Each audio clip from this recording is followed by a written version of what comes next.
है मसीह का प्यारा वचन, ये है वचन प्यारा। परमेश्वर के धन्य नाम की महिमा हो। प्रभात मनन के सत्र 2340 में आप सभी का बहुत ही विनम्रता के साथ स्वागत करता हूं। आइए आज के मनन के लिए हम पढ़ते हैं पत्रस की पहली पत्री, पहला अध्याय, 13वीं पद। इस कारण अपनी अपनी बुद्धि की कमर बांधकर और सचेत रहकर उस अनुग्रह की पूरी आशा रखो जो यीशु मसीह के प्रकट होने के समय तुम्हें मिलने वाला है। 4 से 12 तक के पदों में खास करके प्रेरित पत्रस विश्वासियों को उस उद्धार का महत्व के बारे में अवगत कर रहा था जो हम प्राप्त कर चुके हैं, विशेषकर उन विश्वासियों को जो भयानक सताव से गुजर रहे थे।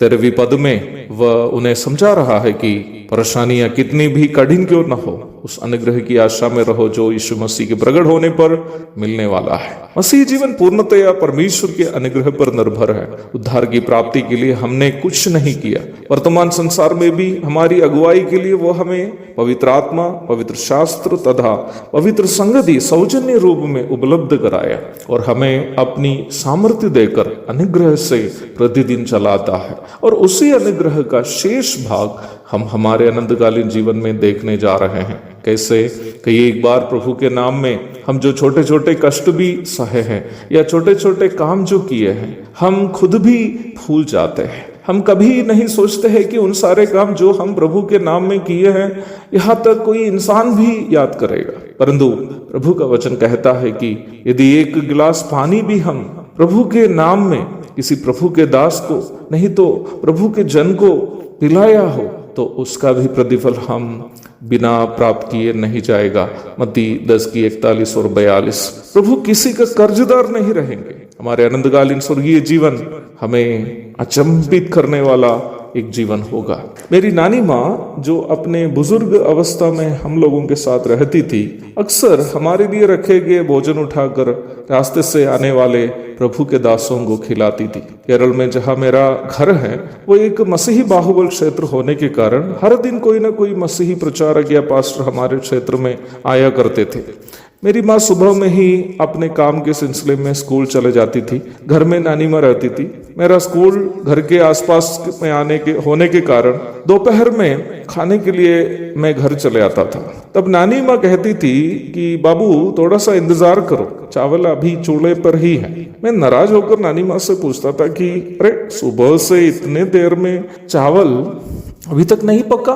तब नानी माँ कहती थी बेटा चावल सब्जी सब हो गए थे, परंतु कुछ देर पहले एक प्रभु का दास यहाँ से आया, मैंने तुम्हारा खाना उनको दे दी। ऐसी घटना अक्सर हो जाने के कारण मुझे उन दिनों में दोपहर में घर आने वाले प्रभु के दासों पर और मुझसे अधिक प्रभु के दासों का आदर करने वाली मेरी नानी माँ पर, दोनों पर काफी गुस्सा आता था। सन 1993 में मेरी नानी माँ, जिनका नाम अन्ना पत्रोस था, अपने 96 उम्र में अपने प्रभु के पास चली गई। उस समय मैं मात्र 15 साल का था।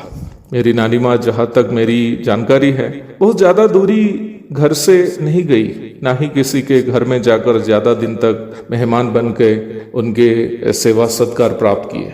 परंतु आज एक प्रभु के दास के रूप में देश भर के अनेकों जगहों में जाकर अनेकों प्रभु के लोगों के घर से स्वादिष्ट भोजन का आनंद जब मैं लेता हूँ तो मुझे अपने आप में शर्मिंदगी महसूस होती है, क्योंकि मुझे लगता है कि मेरी नानी माँ ने जिन प्रभु के दासों की सेवा सत्कार की है उसी की आशीष प्रभु मुझे दे रहा है, जबकि मैं उसके लायक भी नहीं हूँ। आशीष तो नानी माँ को मिलनी चाहिए थे। क्योंकि वास्तव में मैं आपको एक दूसरी सच्चाई बताने के लिए इन सारी बातें बताई है। यदि मेरी नानी माँ के द्वारा किए गए उन कामों का प्रतिफल आज उनके नाती पोतों को मिल रहा हो, क्या आप सोचते हैं कि उस अनंतकालीन जीवन में उन भले कामों का प्रतिफल मेरी नानी माँ को प्रभु से नहीं मिलेगा?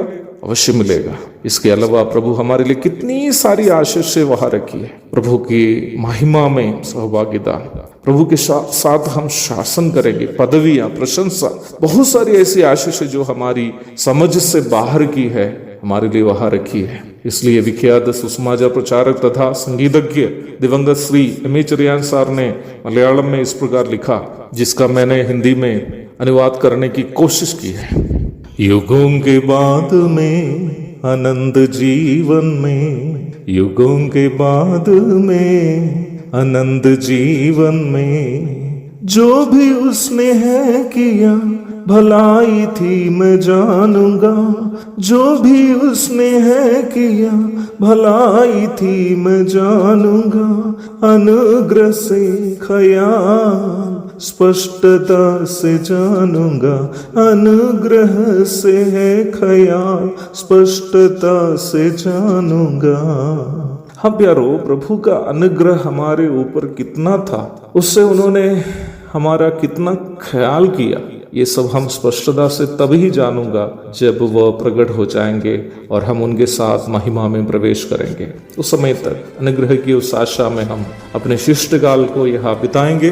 प्रभु के धन्य नाम की महिमा हो, आमीन। पापी को मुक्ति का द्वार है, संत को मार्ग का दर्शक है, विश्वास जो करते हैं उसके लिए अनंत जीवन का साधन है।